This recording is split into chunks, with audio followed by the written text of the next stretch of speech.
Famous అవ్వాలి, డబ్బులు సంపాదించుకోవాలనుకుంటే చాలా దారులున్నాయి. సనాతన ధర్మాన్ని అడ్డు పెట్టుకొని ఫేమస్ అవ్వాలనుకుంటే ఒక్కసారి గతం చూడు. అలా చేసిన వాళ్లకు ఏం గతి పట్టిందో తెలుస్తుంది. తెలవాలంటే నాకు ఒక ఆధారం కావాలి కదా, ఆ ఆధారమే ఈ దారం. ఎట్లా ఫేమస్ కావాలనో అర్థం కాక దేవత వచ్చింది నా దగ్గర ఉంటా అని చెప్పింది అని మనల్ని పిచ్చోలం చేయనీకే పట్టిన కథ ఇది.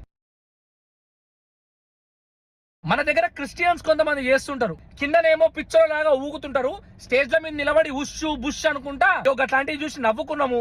ఇప్పుడు ఇగో ఈడ మొదలయ్యారు. ప్రదేశాల్లో ఉన్న వాళ్ళు మాత్రమే కాదు, విదేశాల్లో ఉన్న వాళ్ళు కూడా మన సనాతన ధర్మాన్ని చూసి ఆశ్చర్యపోయి మన ధర్మాన్ని పాటిస్తుంటే మన దేశంలో ఉండి మన ధర్మంలో ఉండి ఏవో గిట్లాంటివి చేస్తున్నారు. సిగ్గనిపించట్లేదా? ఒకరు తప్పు చేస్తుంటే మన దేవతనే కదా, మన హిందువే కదా అని చూస్తూ ఊరుకుంటారనుకుంటున్నావేమో. సనాతన ధర్మం ఎంత గొప్పదంటే వాడెవ్వడైనా కాని తప్పుని తప్పు అని చెప్పడమే సనాతన ధర్మం. చూస్తాం, చెప్తాం, అయినా కూడా వినకపోతే చెప్పింది ఎలా వినాలో చూపిస్తాం. భద్రమమ్మ, ఆడబిడ్డ ఉన్నామని మాట్లాడటానికి 1కి 2 సార్లు ఆలోచిస్తున్నా. ఇంకో 2 రోజుల్లో నా శబరి యాత్ర పూర్తవుతుంది. డైరెక్ట్ గా వచ్చి మాట్లాడమంటే వచ్చి మాట్లాడతా. ప్రజలు చాలా కోరుకుంటున్నారు నన్ను వెళ్ళమని. నీతి నువ్వే తెలుసుకొని అన్ని ఆపేస్తావా లేదా చూసుకో అమ్మా. ధర్మో రక్షతి రక్షితః.